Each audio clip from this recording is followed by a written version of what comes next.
امتحان لینے والا دیکھا، آپ کا پیپر تیار کریں اور پیپر آؤٹ کر کے تمہیں بتا دے کہ نہیں، اگر پیپر آؤٹ ہو جاتے ہیں تو پھر اس کو بدلا جاتا ہے، ایک بچے کی نظر پڑ گئی ہے اس لیے اس کو محنت کی ضرورت نہیں ہے۔ رسول اللہ صلی اللہ علیہ وسلم نے 1400 صدیاں پہلے بندے مومن کا قبر میں کیا امتحان ہوگا، کیا سوال ہوں گے اور اس کے کیا جواب، اس کی ساری حقیقت بتا دی۔ اس لیے امام اہل سنت فرماتے ہیں آج لے ان کی پناہ، آج مانگ مدد سے، کل نہ مانیں گے قیامت میں گر مان گیا، کہ دنیا میں محمد مصطفیٰ کی سچی پہچان کر تاکہ یہی پہچان تجھے قبر میں بھی کام آئے، حشر میں بھی کام آئے۔ اس دن کے لیے اللہ والے تو ترستے رہتے ہیں، اللہ معاصی بیان کرتے ہیں، روح کیوں نہ مضطرب ہو موت کے انتظار میں، سنتا ہوں وہ مجھے دیکھنے آئیں گے مزار میں، کہ میں نے سنا ہے قبر میں محمد مصطفیٰ کا جلوہ ہوگا، محبوب خدا کا جمال زیبا ظاہر ہوگا۔ کیسا جمال، شاعر یوں بیان کرتا ہے، تو شاہ خوباں تو جانے جانا ہے، چہرہ ام الکتاب تیرا نہ بن سکی ہے نہ بن سکے گا مثال تیری جواب تیرا۔ کائنات میں مصطفیٰ جیسا کوئی ہے، ان کی کوئی مثال ہے، ان جیسا کوئی جواب ہے، ان جیسا کسی کا شباب ہے، ان جیسا کسی کا جلوہ ہے۔ آپ دنیا کے ریفارمروں کی، دنیا کے فلاسفروں کی، دنیا کے اونچے اونچے لوگوں کی تاریخ کا مطالعہ کرو، کسی نے اپنی گرو کی اور اپنے انسان کی تاریخ کو اس طرح نہیں لکھا جس طرح صحابہ نے مصطفیٰ کی سیرت کو بیان کیا۔ کیوں؟ ان کو پتا تھا کہ ہمارے رہبر کی بچپنے میں کمی ہو سکتی ہے، کسی کی جوانی داغ والی ہو سکتی ہے، کسی کا بڑھاپا داغ والا ہو سکتا ہے۔ حسر عبادت در جوانی شیوہ پیغمبری، وقت پیری گرگ ظالم میں شود پرہیزگار۔ جوانی میں توبہ کرنا، جوانی میں عبادت کرنا، یہ اللہ کے نبیوں کی سنت ہے۔ جب انسان بوڑھا ہو جائے، جب انسان لاچار ہو جائے، ہاتھ انسان کے ہلنے لگیں، جب انسان کے پاؤں معذور ہو جائیں، آنکھیں انسان کی بے نور ہو جائے، پلکیں انسان کی جھک جائیں، کمر انسان کی خمیدہ ہو جائے، اس وقت میں انسان کو تسبیح لے کر اللہ اللہ کرنا ہے۔ جب گھر کا پریوار موت کی تسبیح پڑھے، اوڑ ہو کر قبر میں بجے تجوری جی کنجی اسا کے ملے، اس وقت میں تو بندے کو اللہ اللہ کرنا ہے۔ اس وقت کے آنے سے پہلے انسان کو اپنی آخرت کی تیاری کرنی چاہیے۔ اس لیے جوانی انسان کی عبادت و بندگی میں گزرے، جوانی خدا کے بارگاہ میں سچائی سے سجدہ کرنوں میں گزرے۔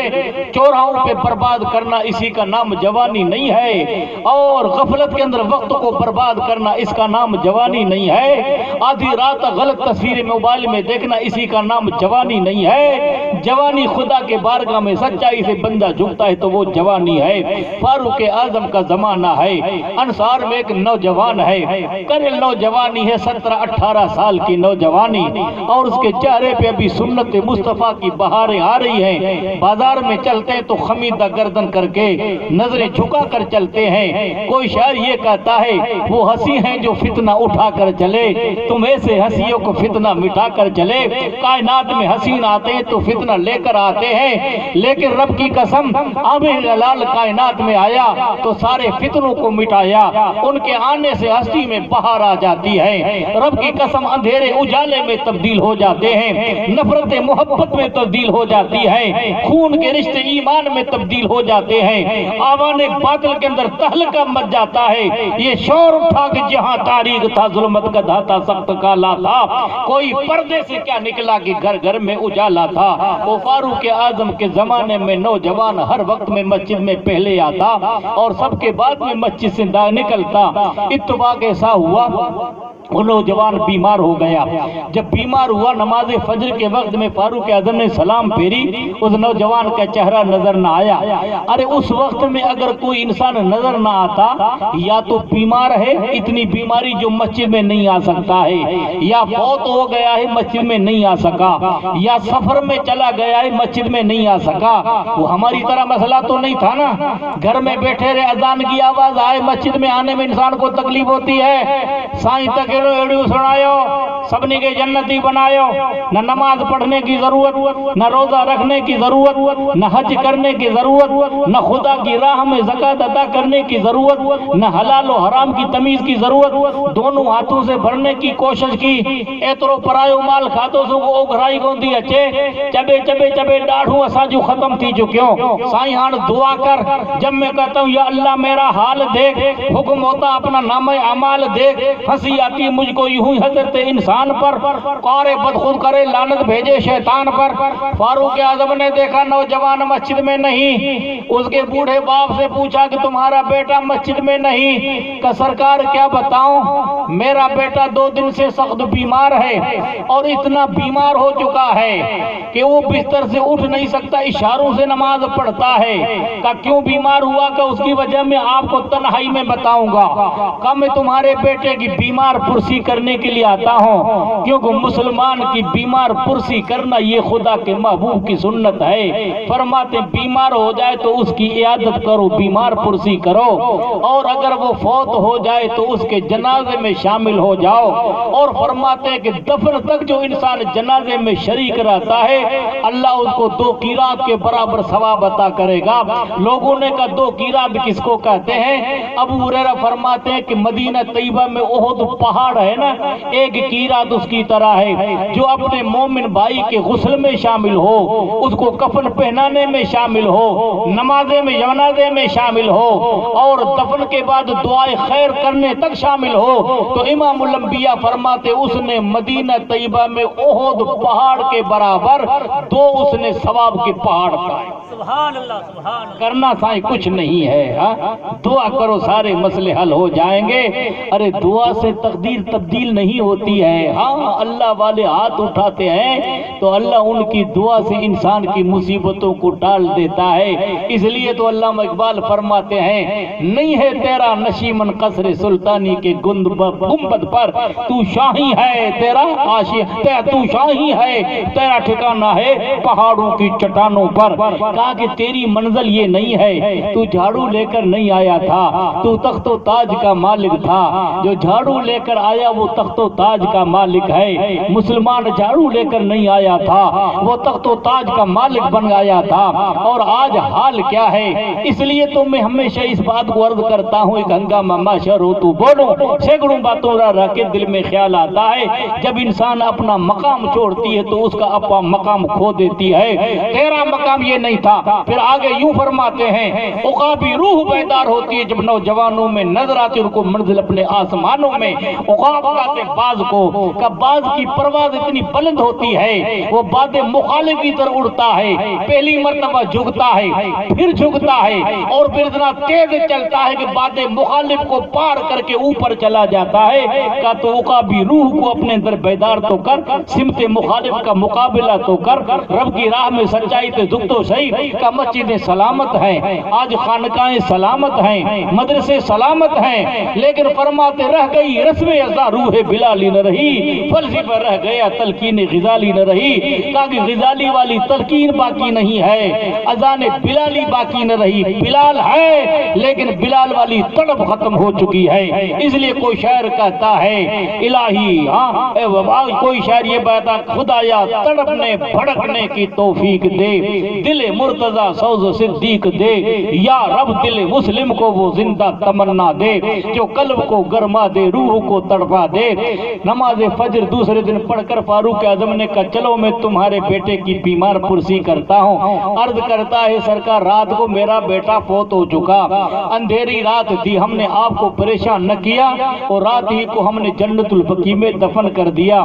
فاروق اعظم کے آنکھوں میں آنسو آئے، فرماتے بتا تو صحیح اس کے قبر پر ہم چلیں۔ اس نوجوان کو کیا ہوا، اتنا متقی پرہیزگار تھا کہ سرکار جب اپنے گھر سے مسجد نبوی میں آتا تھا، راستے میں انصار کی عورت تھی، وہ اپنے حسن میں بے مثال تھی، وہ میرے بیٹے پہ عاشق ہو چکی، وہ گناہ کی دعوت دیتی لیکن اس نے اس کی طرف کوئی توجہ نہ کیا۔ آخر انسان ہے، کئی دن تک راستے میں آتے جاتے ایک مرتبہ اس کے چہرے پہ نظر اس کی پڑ گئی، چہرے پہ نظر پڑی، گھر پہنچا، خوف خدا کی لہر پیدا ہوئی ہے انسان کے دل میں۔ رب فرماتا اما من خاف مقام ربہ ونہى النفس عن الہوى فإن الجنت ہی المأوى۔ جو اپنے نفس کو گناہوں سے بچا کے رکھے اور گناہوں کے دلدل میں انسان داخل نہ ہو اور اللہ کے قہر سے قیامت میں کھڑے ہونے سے انسان ڈرتا ہے تو اللہ اس کو ٹھکانہ جنت میں عطا کرتا ہے۔ وَأَمَّا مَنْ طَغَىٰ وَعَاصَرَ الْحَيَاةَ الدُّنْيَا فَإِنَّ الْجَحِيمَ هِيَ الْمَأْوَىٰ، جو سرکشی کرے، بغاوت کرے اور اپنے نفس کو گناہوں میں داخل کرے، اس کا ٹھکانہ رب فرماتا ہے آخرت میں کیا ہے؟ جہنم ہے۔ رب نے دونوں پہلو ہمیں بتائے، ایمان کا راستہ بتایا، خیر کا راستہ بتایا، شر کا راستہ بتایا۔ یہ سیدھا راستہ ہے، یہ ٹیڑھا راستہ ہے۔ اب انسان جائے گا تو سیدھے راستے میں جائے گا، ٹیڑھے راستے میں جائے گا تو انسان کی ہلاکتی ہے۔ تو مومن ہے اس لیے تجھے وہ راستہ اختیار کرنا چاہیے جو محمد مصطفیٰ کا راستہ ہے۔ خیر، فاروق اعظم نے کہا پھر کیا ہوا؟ اس سے خوف خدا اس کے دل میں پیدا ہوتا ہے اور اسی سے اس بندے کی وفات ہو جاتی ہے۔ فاروق اعظم اس کی قبر پر آئے۔ اب میں عام واقعہ بیان نہیں کرتا ہوں، علامہ مومن اپنی قرآن کی تفسیر نور الابصار سورہ رحمان میں بیان کرتے ہیں، فاروق اعظم نے قبر پر کھڑے ہو کر نوجوان کو سلام کیا اور فرماتے بیٹا مجھے پتا ہے کہ تو کیوں بیمار ہوا اور کیوں تیری موت ہو گئی، اس لیے میں تجھے سلام کے بعد یہ کہتا ہوں ما قال ربک، رب نے تیرا حال کیا کیا؟ کیونکہ میں نے پڑھا ہے قرآن میں وَلِمَنْ خَافَ مَقَامَ رَبِّهِ جَنَّتَانِ، جو انسان خدا کا خوف دل میں رکھتا ہے اللہ جنت میں دو باغ اس کو عطا کرتا ہے۔ بیٹا تو خوف خدا میں گیا اور اللہ کے خوف کے ساتھ تو دنیا سے روانہ ہوا، تیرا حال کیا ہوا؟ تو صحابی بیان کرتے کہ رب کی قسم ہم نے اس کی قبر سے آواز سنی، وہ کہتا یا عمر آتانی ربی فی الجنت مقامان، اے فاروق اعظم رب نے اپنا وعدہ پورا کیا، میں خوف خدا سے لرزا اور اللہ کی راہ میں میں نے جان دے دی، اللہ نے اس کے بدلے میں جنت میں مجھے دو باغ عطا۔ سبحان اللہ سبحان اللہ۔ ارادے جن کے پختے ہوں، یقین جن کا خدا پر ہو، طلع تم خیز موجود سے گھبرایا نہیں کرتے۔ تو یہ قبر میں آواز میت کی آ رہی ہے کہ نہیں؟ تو آقا فرماتے ہیں جب میت کو دوسرا سوال ہوتا دین کے بارے میں بتا دیتا ہے، جب تیسرا سوال ہوتا ہے نبی کے بارے میں، علامہ آسی یوں بیان کرتے ہیں آج نہ پھولیں سمائیں گے قبر میں آسی، شب گور اس ملاقات کے، شب گور اس گل کے ملاقات کی رات ہے۔ کہا کہ علامہ آسی آج تو لوگوں نے تجھے کفن پہنا دیا ہے، ہم کفن کا نام سنتے تو لرز جاتے ہیں، ارے یہ خبر نہیں کہ آج اس کو کفن پہنا رہے ہو کل تمہیں بھی کوئی کفن پہنائے گا، آج تختے پہ تم اس کو غسل دے رہے ہو، ارے تخت تو تمہیں یاد ہے تختہ تمہیں یاد نہیں ہے، کرسی کا چکر تو سب کسی کو ہے، آیت الکرسی کسی کو یاد نہیں ہے، آیت الکرسی پڑھے تو قبر میں تمہیں کام آئے، سورہ واقعہ گھر میں پڑھو تو مسکینی محتاجی دور ہو جائے، اور رات کو سورہ کاف پڑھو تو خدا کی رحمت تمہارے گھر میں برسے، اور سورہ آل عمران اور سورہ بقرہ پڑھو تو شیطان دور ہو جائے، اور سورہ تبارک الذی پڑھو تو قسم خدا کی عذاب قبر سے تم محفوظ ہو جاؤ، اور سورہ یاسین کی تلاوت کرو تو موت تمہیں آسانی سے آ جائے۔ یہ طریقہ خدا کے نیک بندوں کا ہے، کرنا کچھ نہیں ہے، تقریر ایسی سناؤ ہمیں جنتی بنا دو، ہمیں بشارتیں دے دو۔ اگر اس طرح خالی بشارتوں پہ انسان جیتا تو رسول اللہ صلی اللہ علیہ وسلم سے بڑھ کر کائنات میں کون متقی تھا؟ وہ معصوم پیغمبر اتنی عبادت کرتے قدموں سے خون نکلتا تھا، حضرت عائشہ نے عرض کی یا رسول اللہ آپ تو خدا کے معصوم بندے ہو، پھر بھی ضرورت کیا ہے؟ تو فرماتے افلا اکون عبدن شکورا، اے عائشہ جب خدا نے سب کچھ مجھے عطا کر دیا ہے، میں گناہوں سے پاک معصوم ہوں، تو شکرانے کے لیے خدا کی بارگاہ میں سر نہ جھکاؤں؟ سر جھکانا تیرا کام ہے، قبول کرنا مولا کا کام ہے۔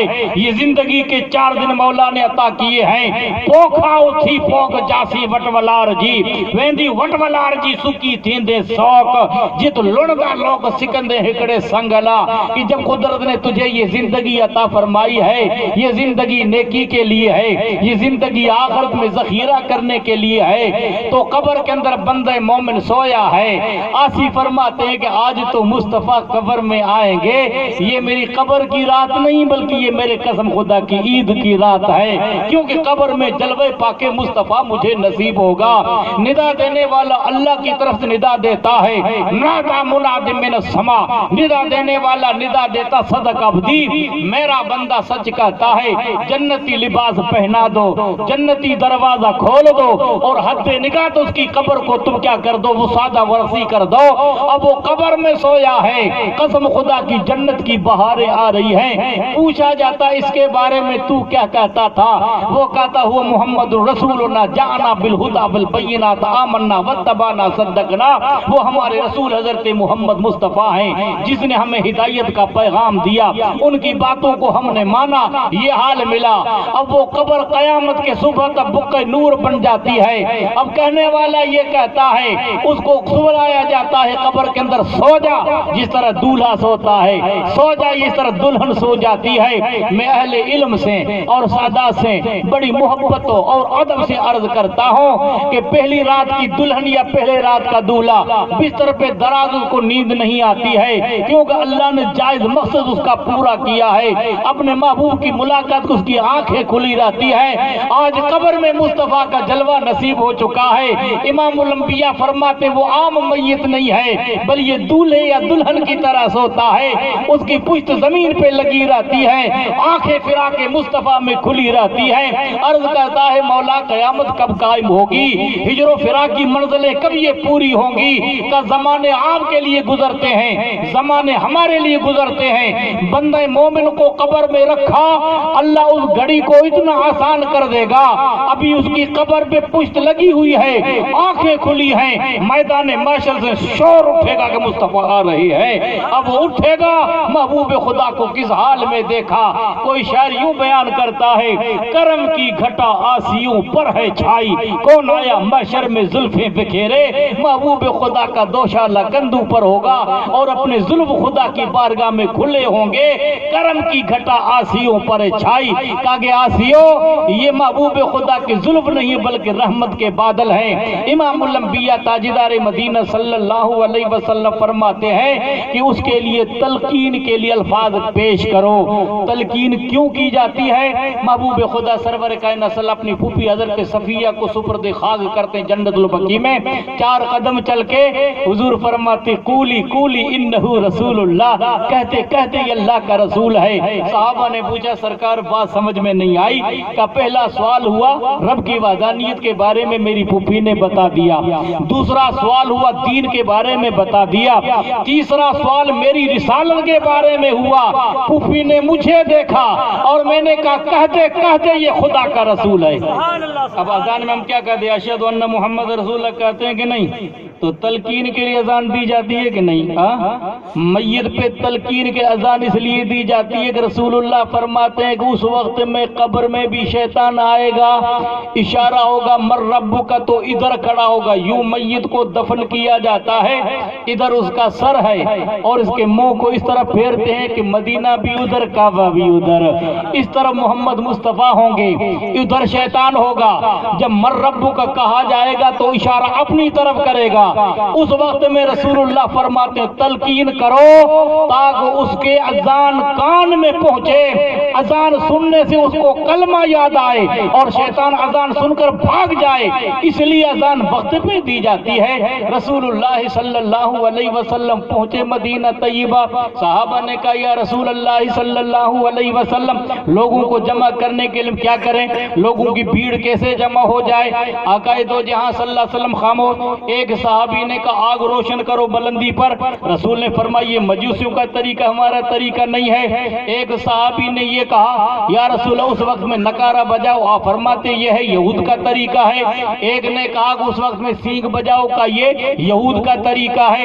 اب اس طرح باتیں چلتی رہی۔ رسول اللہ کے صحابی تھا جس کا نام تھا حضرت عبداللہ بن زید بن عبد ربہ، یہ انصاری صحابی تھا۔ رات میں اس نے خواب میں ایک انسانی شکل و صورت میں فرشتے کو دیکھا جس پر ہرے رنگ کا لباس ہے اور اس کے ہاتھ کے اندر بجانے کا سینگ ہے بو کے شکل میں. لوگ جب سیٹی کی شکل میں بجا, اس نے کہا یہ مجھے دے دو, میں خریدوں گا. کہا تم کیا کرو گے؟ کہ اذان کے وقت میں ہم بجائیں گے, سیٹی کی آواز آئے گی, لوگ جمع ہو جائیں گے. تو وہ کہتا ہے کہ میں اس سے اچھا طریقہ تمہیں نہ بتاؤں. مسجد نبی کے مینار کی چھت پر وہ انسان چڑھا تو کہتا ہے اللہ اکبر اللہ اکبر. اس طرح اس نے اذان کہی اور اس کے بعد اقامت کہی. صبح کو وہ صحابی رسول اللہ کے بارگاہ میں پہنچا, عرض کرتا یا رسول اللہ میں نے اس طرح خواب دیکھا ہے, ایک شخص انسانی شکل و صورت میں مجھے یہ تلقین کر گیا ہے. پھر دوسرے صحابی نے کہا رسول اللہ میں نے خواب دیکھا, تیسرے نے کہا میں نے خواب دیکھا, چوتھے نے کہا میں نے خواب دیکھا. 17 صحابہ نے خواب دیکھ کر کہا یا رسول ہم نے اس طرح خواب دیکھا ہے. حضور فرماتے عبداللہ بن عبد ربہ کو تو کلمہ حضرت بلال پہ القا کر. حضرت بلال کی آواز بڑی ہے. جب حضرت بلال نے پہلی اذان مسجد نبوی میں اپنے سریلے آواز میں پکاری اللہ اکبر کی شکل میں, فاروق اعظم اپنی چادر کھینچ کر دوڑتے حضور کی بارگاہ میں آئے. والذی باسک بالحق, سرکار رب کی قسم یہ الفاظ تو میں نے بھی سنے ہیں خواب کے اندر. حضور فرماتے الحمدللہ انہا لرؤیا حق, یہ خواب برحق ہے. تو آپ وقت پہ اذان دو, میت کے تلقین کے لیے اذان دو, جنازے کو دفن کرنے کے وقت میں قبر پہ دو. تو میں کیا کر رہا تھا کہ بندہ مومن کو جب دنیا میں پیدا کیا جاتا ہے, اس کان میں اذان کہتے ہیں, اس کان میں اقامت کہتے ہیں. اقامت کے بعد مصلی پہ جو امام کھڑا ہوتا ہے اللہ اکبر کہتا ہے, اس کو تکبیر اولا کہتے ہیں. تو فرماتے ہیں کہ جب میت تیار ہوا اس وقت میں اذان نہیں, قبر پہ تلقین کے لیے اذان دی جاتی ہے. اشارہ یہ کیا جاتا ہے کہ مکبر تکبیر کہہ کے جب حی الصلاۃ قد قامت الصلاۃ قد قامت الصلاۃ اللہ اکبر لا الہ الا اللہ کہے, اور مؤذن کے خاموش ہونے کے بعد امام جب اللہ اکبر کہے, اس کے درمیان جتنا وقفہ ہے مومن تیری زندگی کا اتنا وقفہ, یہ کرنا وہ کرنا فلاں کرنا فلاں کرنا. امام الانبیاء تاجدار مدینہ فرماتے تیری حسرتیں دھری کی دھری رہ جائیں گی, تیرے ارمان پورے نہیں ہوں گے. صبح کے وقت میں پکارنے والا یہ پیغام دیتا ہے لنا ملک ینادی کل یوم لدو للموت وابنو للخرابی الا یا ساق القصر المعلا ستدفن عن قریب فی الترابی. ہمیں پیغام دینے والا فرشتہ یہ پیغام دیتا ہے جس کو پیدا کیا گیا مرنے کے لیے پیدا کیا گیا ہے, جو مکان تم نے تعمیر کیا ہے بربادی کے لیے تعمیر کیا ہے. او بلند محل میں رہنے والے انسان, تیرا مسکن یہ نہیں ہے تو 4 دن کی زندگی لے کر آیا ہے. اسی زندگی کو آخرت کے لیے تباہ مت کر, بلکہ زندگی انسان کی آدمی حد برائے زندگی, بے بندگی زندگی شرمندگی. انسان خدا کی عبادت کے لیے آیا ہے, رب کی بارگاہ میں سچائی سے جھکنے کے لیے آیا ہے. اگر انسان کی زندگی میں بندگی نہیں ہے تو پھر جانور کی زندگی میں ہماری زندگی میں کوئی فرق نہیں ہے. حضرت فرید عطار رحمت اللہ اپنے زمانے کے زبردست ایک تاجر تھے, ایک وہ بات کمال بزرگ تھے. اس کی زندگی کا پلٹا کیسے آیا بیان کرنے والے یہ بیان کرتے ہیں. خراسان کے قریب ایک علاقہ جس کو نیشاپور کہتے ہیں, اب وہ بڑا شہر ہو گیا. یہ کسی زمانے میں رشیا میں تھے, کسی زمانے میں عراق میں تھے, کسی زمانے میں ایران میں تھے. اب یہ ساری ریاستیں الگ ہو چکی ہیں. بخارا الگ, بلخ وخار, سمرقند الگ, تاشقند الگ, نیشاپور الگ, خراسان الگ. یہ ریاست ازبکستان سے لے کر آزمین عربی جان تک یہ سارے علاقے الگ ہو چکے ہیں. اگر بخارا کو نہ سمجھو تو امام بخاری سے سمجھ لو. یہ رشیا سے آگے ایران اور عراق کے حد پر یہ تاریخی شہر ہے جس کو بخارا کہتے ہیں, جس میں امام بخاری کی ولادت ہوئی ہے. بار صورت تو اس کے اندر رہنے والے باکمال بزرگ تھے جس کا نام تھا حضرت شیخ فرید الدین عطار رحمت اللہ علیہ. ابھی زندگی میں پلٹا نہیں آیا. صبح کا وقت تھا, 9-10 کا زمانہ تھا. انسان آ رہے تھے جا رہے تھے. اس نے اپنی دکان کھولی, ایک انسان کو آتے ہوئے دیکھا. اس کا سر کھلا تھا, اس کے بال بکھرے ہوئے تھے, چادر اس کے گردن میں تھی, بھیک مانگنے کا کشتہ اس کے ہاتھوں میں تھا. کسی دکان پہ کھڑا نہیں ہوا اور فرید عطار رحمت اللہ علیہ کے سامنے کھڑا ہو کر کہا تھا بابا اللہ کی راہ میں کچھ دے دے. انہوں نے کوئی توجہ نہیں کی. جو کل کل اس کو دولت ملی تو اس کو گننے میں تیار تھے، مصروف تھے، اس زمانے میں چاندی کے سکے تھے وہ گن رہے ہیں۔ دوسرے مرتبہ کا میں تمہیں کہتا ہوں اللہ کے راہ میں دے، کسی دکان پر کھڑا اسی دکان پر کھڑا۔ تیسری مرتبہ جب کہا بابا میں تمہیں کہتا ہوں کچھ اللہ کی راہ میں دے، جب کوئی توجہ نہیں کی تو اس وقت میں بابا فرید الدین کو یہ کہتے ہیں دنیا کے اندر تو اتنا مشغول ہے تجھے اپنے موت کی فکر نہیں، مرے گا کیسے؟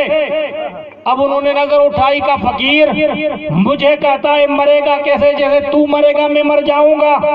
اب انہوں نے کہا ٹھیک ہے، اللہ والے کی موت کی طرف میں تمہیں بتاتا ہوں اللہ والے کس طرح جاتے ہیں۔ بھیک مانگنے کا کشتہ جو تھا اپنے سرہانے رکھا، ہاتھ پاؤں کو انہوں نے دراز کیا، جو چادر کندھوں میں تھی وہ پاؤں پہ ڈالی اور ہاتھ بلند کر کے کہا فرید الدین میں تیاری کے ساتھ آ کر جا رہا ہوں۔ بلنداوا سے پڑھتے لا الہ الا اللہ محمد الرسول اللہ، روح پرواز ہو جاتی ہے، ان کے بدن میں کپ کپی طاری ہو جاتی ہے۔ سارا دکان اللہ کی راہ میں خرچ کیا اور جتنا بھی مال تھا سب انہوں نے پیش کر دیا۔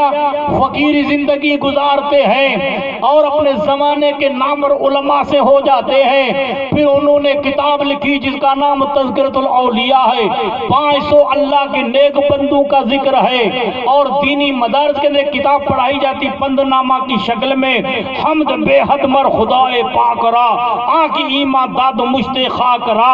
اس کے اندر ایک واقعہ لکھا ہے، ایک مجذوب شخص تھا، نہ کسی کے سامنے بیٹھتا تھا نہ کسی محفل میں آتا تھا۔ اس زمانے میں ایک اللہ کے بندے کا انتقال ہوا۔ کیوں؟ مجھے آپ کو کیا خبر کہ اللہ کے بندے کون ہیں؟ اس لیے علامہ فرماتے ہیں نہ پوچھ ان خرقہ پوشوں کی ارادت تو دیکھ ان کو، ید بیضا لیے بیٹھے اپنی آستینوں میں۔ بختیار کاکی رحمت اللہ علیہ کی بارگاہ ہے یا حضرت بہبول دانا رحمت اللہ علیہ کی بارگاہ ہے، با اختلاف روایت داتا علی حجویری کا عرس مبارک ہے۔ وہ عرس تھا، ہزاروں کا مجمع تھا، ایک عالم میری طرف بیان کر رہا تھا، دور ایک مجذوب فقیر بیٹھا تھا۔ اس مجذوب فقیر کی ایک ہی توار تھی، عید کدے آسی، اپنی زبان میں کہا عید کب آئے گی؟ اب کہتے ہیں نا عید کدے آسی، پنجابی زبان میں کہتے ہیں، پنجابی زبان عید کدے دی بابا۔ وہ اس کو کیا پتا کہ بھئی ابھی جس نے چکھا اس کے پوچھو نا بھائی، جس نے انگور چکھے نہیں اس کو کیا پتا انگور کھٹے یا میٹھے ہیں۔ گڑ نہ سنا پجے گالیاں جا جا گڑ مکھا، قدر پھلاں دا بلبل جانے صاحب دماغاں والی، قدر پھلاں دا گرج کی جانے مردے کھاوڑ والی۔ وہ بیان کر رہا تھا، اب وہ ظاہر کا عالم تھا، اس نے دل کی دنیا سے کچھ چکھا تھا، معرفت کا رنگ چکھا تھا۔ یہ رنگ ہوتے ہیں نا بھائی، ہاں اب اس رنگ کے بارے میں تمہیں کیا بتاؤں، ہاں جب چکھا ہی نہیں تو خبر ہی نہیں ہے نا بھائی، ہاں اب کسی نے انگور چکھے نہیں ہے تو کیا پتا، تصوف کو جس نے دیکھا نہیں، معرفت کا رنگ کسی نے چکھا ہی نہیں، الا اللہ کی ضربیں جس نے لگائی نہیں، آدھی رات کے وقت میں جس نے آہیں بھری نہیں اس کو کیا پتا ہے۔ اس لیے تو کوئی شاعر کہتا ہے رات پوے تے بے دردانو نیند پیاری آوے، درد مندانو یاد سجن جی ستیا آن جگاوے۔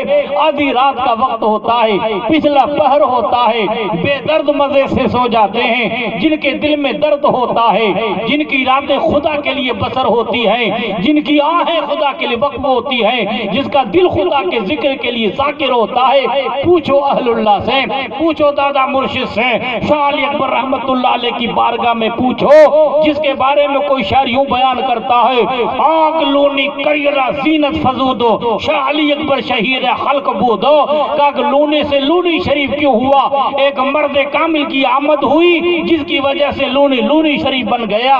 پوچھا تھا کسی نے شیر محمد شاہ رحمت اللہ علیہ کو، جو حضرت قاسم شاہ رحمت اللہ علیہ کے صاحب زادے ہیں، 5ویں صاحب زادے، یہ ہمارے مرشد کے 5ویں خلیفے تھے۔ کسی نے کہا کہ ہونگریا توکھے کیڑھو پتو کے ذکر کے کھیچے جے۔ اب ظاہر بات ہے نقش بندی طریقے کا ذکر آنکھیں بند کی جاتی ہے، زبان کو تالو سے ملایا جاتا ہے، قلب سنوبری پر انسان نظر جماتا ہے، پھر زبان سے نہیں دل سے ہو کی آواز آتی ہے، اس کو ذکر بالخفی کہتے ہیں۔ اب آپ کو کیا پتا، مجھے کیا پتا، جو اس میدان کا شہسوار ہوتا اس کو پتا، جو کبھی گھوڑے پہ سوار نہیں ہوا اور لگام کیسے پکڑے گا اس کو کیا خبر، ہاں گھوڑا کس طرح ہانکا جب اس کو کیا خبر۔ ارے گھوڑے کی قدر تو شہسوار جانے، شاہ دلدل جانے، ہاں اور جس کو پتہ ہے شاہ مردہ شیر یزدہ قوت پروردگار لا فتح الا علی لا سیف الا ذوالفقار قدر جوہر بشناس جوہری قدر زر بشناس زرداگری موتی کی قدر موتی والا جانتا ہے. تو انہوں نے کہا میاں تو ہمارے طریقے کے بارے میں بتاتا ہے. رب کی قسم جس اونٹ پر سوار ہو کر سفر کرتے تھے اس کے اونٹ کے رگ رگ سے اللہ اللہ کی آواز آتی تھی اور جب چگالی اونٹ کرتا تھا تو اس سے بھی لفظ اللہ نکلتا تھا. تجھے کیا پتا؟ اب ظاہر بات ہے وہ فقیر کا رہا عید گڈے آسی اب وہ کسی پتا سب جا رہے ہیں. تو اس درجے کا ایک مجذوب آیا اس کے سامنے بیٹھ گیا یوں آنکھیں میں آنکھیں ملائی. کہا فقیر کیا بکواس کر رہا ہے؟ کہا تو اپنا کام کر کا بتا تو صحیح میں تجھے جواب دوں اتنے جواب تو کیا جواب دے گا؟ کہا نعرہ پکار کا عید کڈے آسی کہا جدے محبوب ملتا تدے عید آسی یار ملتا تدے عید عیدی تو کہا یار کڈے ملتا کہا جدے دنیا سے مردا تدے یار ملتا. یہ کہنا تھا رب کی قسم ایک آواز نکلتی ہے عشق مصطفیٰ میں روح برباد ہو جاتی ہے تڑپ کے دنیا سے روانہ ہو گیا. نعرہ تکبیر نعرہ رسالت. اس لیے کہتے ہیں روح کیوں نہ مضطرب ہو موت کے انتظار میں سنتا ہوں وہ مجھے دیکھنے آئیں گے مزار میں. کہ یہ موت موت نہیں ہے بلکہ بندے مومن کے لیے موت ایک تحفہ ہے. اور آقا فرماتے مول جسر یوسل حبیب الحبیب موت ایک پل ہے جو اس کو دوسرے پار کرتی. انہوں نے اپنے کتاب کے اندر لکھا اس زمانے کے مجذوب تھے کسی محفل میں نہیں آتے تھے. ایک اللہ کے بندے کا انتقال ہو گیا قبر میں دفن کیا. اب آپ ہم جیسا ظاہری علم والا آپ تو نیکوں میں اپنی بات کرتا ہوں مجھ جیسا گنہگار کھڑا ہوا اس نے تلقین کے لیے کیا ہوا قبر پر اذان گئی تو مجذوب رک گیا اور رکنے کے بعد ہنسنا شروع کر دیتا ہے. مان جے چرے گنے کھلے گا تو اجی پھلے چھا جلا تو کہا فقیر ہنس رہا ہے کہ مجھے ہنسی آتی ہے اذان دینے والے پر. کیوں؟ کہ قبر پہ اذان دے رہا ہے وہ مردہ ہے اور زندے کو تلقین کر رہا ہے. زندہ کون مردہ کون؟ جو قبر میں لیٹا ہے وہ زندہ ہے جو اذان دے رہا وہ مردہ ہے. ارے وہ زندہ کا وہ زندگی نہیں اس کا دل عشق الہی میں زندہ ہے جو یاد مصطفیٰ میں نکلتا ہے. میرا امام یوں کہے لحد میں عشق رخ شہ کا داغ لے کر چلے اندھیری رات سنی تھی چراغ لے کر. وہ بختیار کاکی رحمت اللہ علیہ کے وہ مرید صادق تھے. جنازہ رکھا ہوا ہے بختیار کاکی کا لاکھوں انسان کا مجمع ہے. خادم نے پرچہ پیش کر دیا میری نماز وہ پڑھائے تکبیر اولا جس کی زندگی میں فوت نہیں ہوئی ہے. عصر سے پہلے 4 رکعتیں زندگی میں سنت غیر موقدہ فرض اپنی جگہ پر 4 رکعت عصر سے پہلے پڑھتے سنت غیر موقدہ ہے وہ زندگی میں کسی کی فوت نہ ہوئی ہو. ایڑا کہہ رہا اس زمانے کے اندر ہزار علماء تھے ہم جیسے نہیں نیک جن کی تہجد بھی تھی جن کی عصر کی نمازیں بھی تھی سنت بھی تھی قرآن کے قاری بھی تھے کئی حافظ بھی تھے عالم ربانی تھے خدا کے نیک بندے تھے. اب کوئی یہ دعویٰ تو نہیں کر سکتا زندگی میں اب میں آپ سے پوچھوں بھائی آپ کی نمازیں کتنی قضا ہوئی مجھے پوچھو نا بھائی. حتی الامکان تو قضا نہیں ہوتی کبھی سفر میں قضا ہو جاتی ہے کبھی تکبیر چھوٹ جاتی ہے بعد میں قضا کرتے. سفر کا مسئلہ ایسے ہی ہوتا ہے پاکی اور ناپاکی کا طریقہ نہیں ہوتا کہاں نماز پڑھے کیا کرے وقت اتنا ہوتا ہے تنگ ہوتا کیا کرے.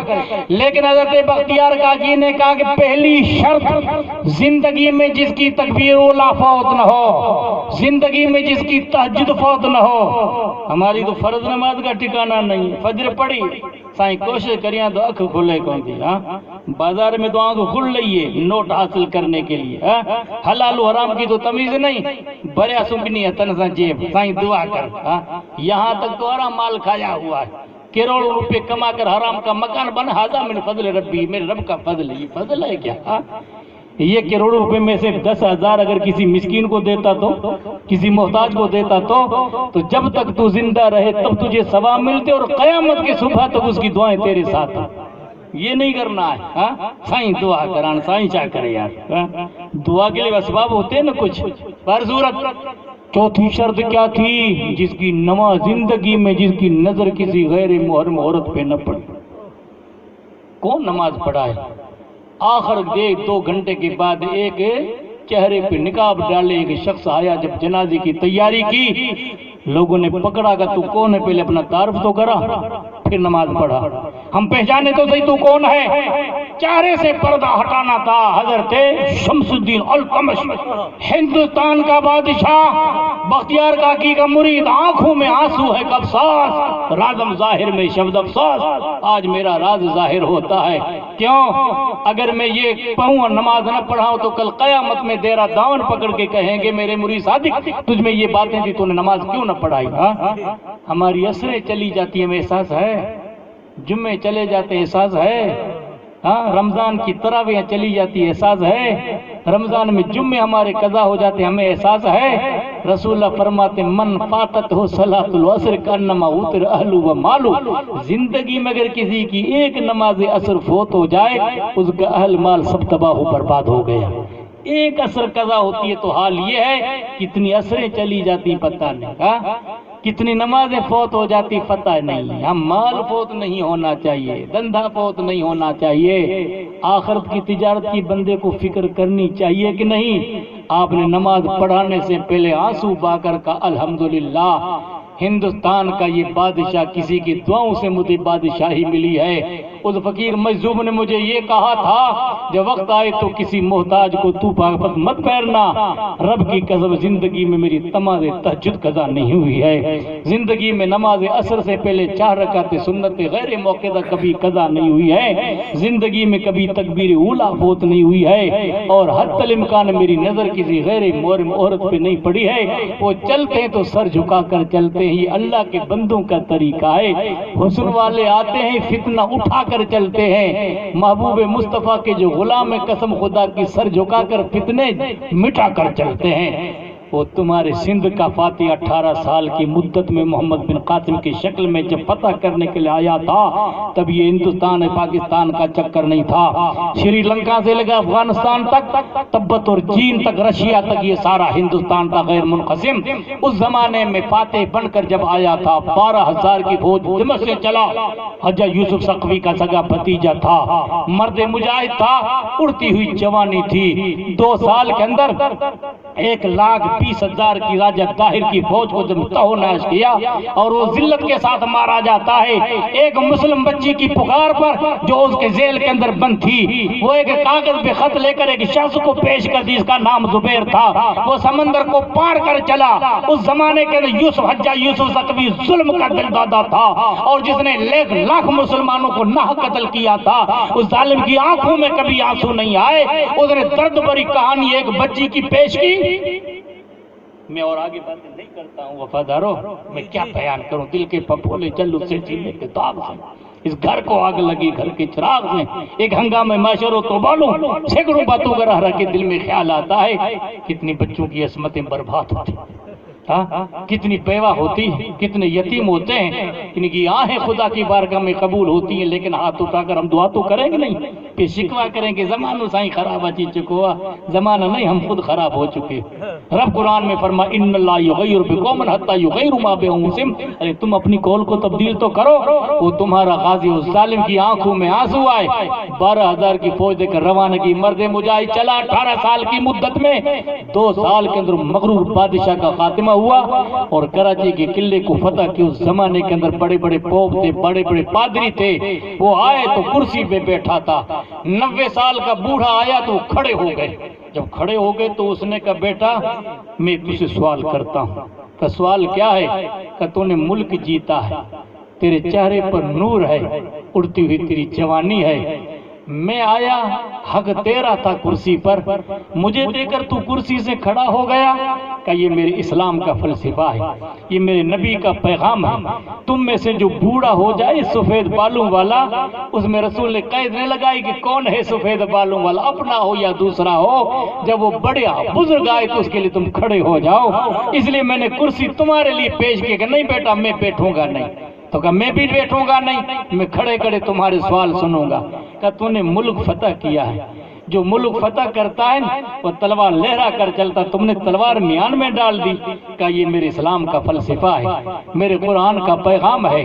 کہا کہ قرآن اسلام کا پیغام یہ ہے جب ظلم پر بریت کا میدان ہو اس وقت دفاع کے لیے تلوار چلاؤ، جب ظلم ختم ہو جائے تلوار کو جھکا لو۔ تو کہا کہ ایک اور بات بتا، تو ایک بات تو کر، جو ملک فتح کرتے تو یوں آنکھیں اٹھا کر چلتے ہیں، تو سر جھکا کر کیوں چلتا ہے؟ کہا کیا کروں، کوٹھوں پہ تمہاری بہو بیٹیاں بیٹھی ہیں۔ میرے اسلام کا فلسفہ یہ ہے کہ مسلمان کے نظروں میں سید کی بیٹی کا حق وہی ہے، برہمن کی بیٹی کا حق وہی ہے۔ میرے قرآن کا پیغام رب فرماتا قل للمؤمنین یغضوا من ابصارہم، مومنوں کو کہہ دو کہ نظروں کو جھکا کر چلیں۔ میں سر اٹھا کر دیکھتا ہوں تو بہو بیٹیاں تمہاری بیٹی ہیں، مجھے افسوس ہوتا ہے اس بات کا۔ آخری سوال تو بتا کہ تجھے کم سے کم سینہ اٹھا کر چلنا چاہیے، سینہ جھکا کر کیوں چلتے ہو؟ کہ میرے رب کا فرمان عباد الرحمن الذین یمشون علی الارض ہونا ولا تمشی فی الارض مرحا، زمین پہ اکڑ کے مت چلو، سکون سے چلو، یہ بندوں کا طریقہ ہے۔ 90 سال کی پوپ کی آنکھوں میں آنسو آئے، آدھی داڑھی تر ہو جاتی ہے، اعلان کرتا ہے لوگوں سنو، تم مانو نہ مانو میں مانتا ہوں، جب چھوٹے محمد میں اتنا کمال ہے تو ہم نہ کہ لال محمد میں کتنا کمال ہے۔ سبحان اللہ سبحان اللہ، پڑھتا ہے لا الہ الا اللہ محمد الرسول اللہ۔ یہ تمہارا کارنامہ تھا، یہ تمہاری تاریخ تھی، جس کے چہرے کو دیکھ کر دنیا پڑھتی لا الہ الا اللہ محمد الرسول اللہ۔ آج ہمارے چہرے کو دیکھ کر دنیا پڑھتی لا حول ولا قوت الا باللہ۔ اتنا فرق ہے، اس زمانے میں معزز تھے مسلمان ہو کر، ہم خوار ہوئے تارک قرآن ہو کر۔ خیر، درد دل کی کچھ باتیں ہو گئی۔ آقا فرماتے ان ہدیۃ الاحیاء للاموات ذکر اللہ، بے شک زندوں کے تحفے میتوں کے لیے خدا کا ذکر کرنا، قرآن کی تلاوت کرنا اور اس وقت میں دعائے خیر کرنا۔ کس کے لیے؟ میت کے لیے۔ یہ زندوں کے میتوں کے لیے تحفہ ہے۔ قرآن پڑھیں، کل پڑھیں۔ حضرت حامد مکی رحمت اللہ علیہ مکے کے رہنے والے باکمال تابعی، وہ بیان کرتے ہیں کہ میرا معمول تھا کہ ہر جمعے رات کو میں جنت المعلی جاتا۔ کہاں ہے جنت المعلی؟ مکہ پاک میں۔ جو گئے ہیں قبرستان میں، جنت المعلی کہاں ہے؟ مکہ المکرمہ میں۔ 6500 مدفون ہیں وہاں صحابی۔ دوسرا قبرستان ہے جنت البقیع، جس میں 33,500 یا 9,000 صحابہ، کتنے اولیاء کتنے ابدال، کوئی اس کی کوئی شمار نہیں ہے۔ رسول اللہ کو ان دونوں سے جو قیامت میں اٹھے گا وہ نور کی شکل میں اٹھے گا، اللہ اس کو قیامت کی گھبراہٹ سے محفوظ رکھے گا۔ تو کہتے ہیں کہ میرا ہمیشہ معمول یہ تھا کہ ہر جمعے رات کو میں قبرستان جاتا۔ ایک مرتبہ میں قبرستان گیا، ابھی میری آنکھیں کھلی ہیں بند ہیں، آدھی بیداری اور آدھی نیند ہے۔ میں نے دیکھا پورا قبرستان بکے نور بن چکا ہے، اور ماما کے حضرات ہاتھ اٹھا کر دعا کر رہے ہیں۔ میں نے خواب اور نیند کے بیچ میں پوچھا کیا قیامت قائم ہو گئی؟ کہ نہیں۔ تو کیا ہوا؟ کہ اگلے سال ہمارے بھائیوں میں سے ایک بھائی گزرا، اس نے 3 مرتبہ قل واللہ پڑھا۔ کتنی مرتبہ؟ 3 مرتبہ۔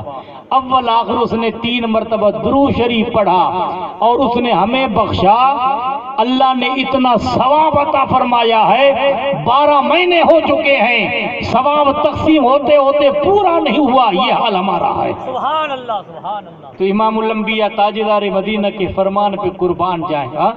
ہر کوئی قرآن نہیں پڑھ سکتا ہے، قاری پڑھ سکتا ہے، حافظ پڑھ سکتا ہے، عالم پڑھ سکتا ہے۔ زندگی میں جس نے قرآن کو دیکھا نہیں، اس نے کھولا ہی نہیں، مسکین نے، اس کو کیا پتا کہ قرآن کس کو کہتے ہیں۔ زیادہ زیادہ اتنا کرتا ہے کہ الماری سے نکال کر اگربتی کر کے پھر واپس رکھ دیتا ہے۔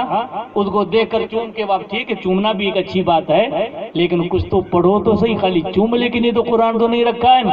ایک شخص آیا مریض ڈاکٹر کے پاس، ایکس رے کیا، معائنہ کیا، سب کچھ کر کے ایم آر آئی سب کو کر کے اس نے کہا یہ تکلیف ہے، فارمولہ تیار کیا دوا کے، یہ دوپہر کے وقت میں، یہ شام کے وقت میں، صبح کے یہ نہارے منہ، یہ کھانے کے بعد یہ بھوکے پیٹ کھا کے اور 10 دن کے بعد میرے پاس آنا۔ اس نے پرچہ اٹھایا اور پرچہ اٹھانے کے بعد رکھ دیا الماری میں لپیٹ کر. جس طرح ہم قرآن کو بند کر کے رکھتے ہیں اس طرح صبح کو اگربتی کر کے خوشبو لگا کر پھر 10 دن کے بعد ڈاکٹر کا گلا پکڑا. ڈاکٹر مجھے کوئی فرق نہیں ہوا گا. کیا ہوا؟ ہاں پرچی لاؤ میں دوا تبدیل کر دیتا ہوں. کون سی دوا کس وقت استعمال کی؟ دوا کھانے کا کیا مطلب ہے؟ پرچی پہ روزانہ تو لگا اس کی اگربتی کرتا ہوں. اس نے سر پیٹ کے کہا کہ نادان، اگربتی کرنے سے نسخہ تھوڑی معمول وہ پورا ہو جائے گا. پھر کیا کروں؟ اس کو تو کھائے، اس پہ عمل کرے. بے شک قرآن رب کی مقدس کتاب ہے، تنزیل من رب العالمین. رب فرماتا یہ خدا کی نازل کردہ رب کی کتاب ہے. لا یمسہ الا المطہرون، بغیر پاکی کے چھو نہیں سکتے ہو. محمد مصطفیٰ اللہ کی طرف سے حکیم نازل کر آئے. اس حکیم حاقق نے اللہ کی طرف سے قرآن نسخہ کیمیا کی شکل میں پیش کیا. اب یہ نہیں فرمایا تم جدوان رکھ کر صبح کو اس کو کھول کر اگربتی کر کے رکھ دینا، کہ اس کو پڑھنا بھی، اس کو چومنا بھی، اس پہ عمل کرنا. عمل کرو گے تو خدا کی رحمت سمٹ کے خدا کے مقدموں میں پیش ہوگی.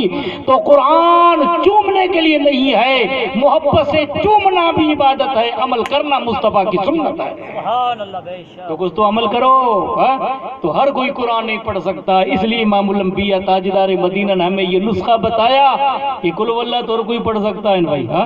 جاہل ہوگا عالم ہو تو 3 مرتبہ قل واللہ تو پڑھ سکتا ہے. آقا دو جہاں صلی اللہ علیہ وسلم نے فرمایا اس کو 3 مرتبہ پڑھ کر اول آخر درود شریف پڑھ کر اگر تم اپنے میتوں کو بخشو گے تو یہی چیز میت کو قبر میں فائدہ پہنچاتی ہے. ایک شخص تھا جنت البقیع کے پیچھے میدان قباء میں، رسول اللہ صلی اللہ علیہ وسلم کی بارگاہ میں صحابہ یا رسول اللہ یہ ہمارا امام ہے، نیک ہے، ہم اس سے محبت کرتے، اس کو تبدیل نہیں کرنا چاہتے. ایک عادت اس کے اندر ایسی پڑ گئی ہے کہ الحمد کے بعد پھر دوسری سورت پڑھتا ہے، ہر سورت پر قل واللہ پڑھتا. ہم نے کہا یار تو روزانہ قل واللہ کیوں پڑھتا ہے؟ اس نے کہا مجھے رکھنا ہو تو رکھو ورنہ مجھے ہٹا دو، مجھے کوئی ضرورت نہیں ہے، ہم اس کو ہٹانا نہیں چاہتے ہیں. حضور نے فرمایا ایسا کیوں کرتا ہے؟ سرکار مجھے اس میں میرے رب کی تعریف نظر آتی ہے، رب کی وحدانیت کا ذکر ہے، خدا کی پاکی کا بیان ہے. رب فرماتا قل هو اللہ احد اللہ الصمد لم یلد ولم یولد ولم یکن لہ کفوا احد. میرے محبوب اس میں خدا کی وحدانیت، خدا کی صمدیت، خدا کی بے نیازی کا ذکر ہے. وہ کسی کی اولاد نہیں، اس کی کوئی اولاد نہیں، اس کا کوئی شریک نہیں، کوئی ساتھی نہیں. وہ واحد ہے، پاک ہے، صمد ہے، بے نیاز ہے. اس لیے میں اسے محبت کرتا ہوں. رحمت والے آقا نے فرمایا اس کی محبت تجھے جنت میں لے جائے گی. سبحان اللہ. تو قل واللہ سے محبت کرو اور اپنے رشتہ داروں کے لیے، اپنے ماں باپ کے حق میں تم دعائے خیر کی شکل میں پڑھو، تمہیں یا فائدہ ملے اور ان کو قبر میں فائدہ ملے. آخری بات حضرت جنید بغدادی رضی اللہ تعالیٰ نے بیان کرتے، رسول اللہ کی ایک حدیث میں نے پڑھی، میں نے یہ پڑھا تھا اگر کوئی 70,000 مرتبہ کلمہ طیبہ کو پڑھ کر ایسی قبر والے کو بخشے جس پہ عذاب ہوتا ہے تو اللہ کلمے کے صدقے میں عذاب قبر کو دور کر دے. کہ میں نے 70,000 مرتبہ کلمہ طیبہ پڑھ لیا تھا، لا الہ الا اللہ لا الہ الا اللہ لا الہ الا اللہ ذکر کی شکل میں نے پڑھ لیا تھا. کبھی میں نے بخشا نہیں تھا کسی کو. کیوں؟ مجھے احساس ہوا کہ حدیث صحیح ہے یا ضعیف ہے نا چکر آج کے دور کے اندر. صحیح صحیح صحیح صحیح ضعیف ضعیف. ہمارا ایمان ہے کہ رسول اللہ کے زبان سے جو الفاظ نکلے وہ صحیح ہے، وہ کبھی ضعیف نہیں ہو سکتے. پھر کیا ہوتا ہے بیان کرنے والا کبھی کمزور ہوتا ہے تو حدیث ضعیف ہو جاتی ہے. چاند کی گواہی آپ نے کسی کو پیش کی، رمضان المبارک کی 29ویں تاریخ ہو گئی، چکر تو اسی میں ہے نا. شعبان کی 29 تاریخ کو چاند دیکھنے کا اہتمام نہیں کریں گے، ایک دن اور نکل جائے. رمضان کی 29 تاریخ ہو گئی، لوگ آؤ بادلوں سے بھی چاند نکال کے پیش کر دیں گے. آئے مولوی صاحب کے پاس نوجوان جن کا چہرہ صاف ہے مائی کی طرح، کچھ کونے سے روڈ پہ ایڑو چاروں کھڑی آئے 4-5 جوان سائیں ایسا چل ڈٹھو.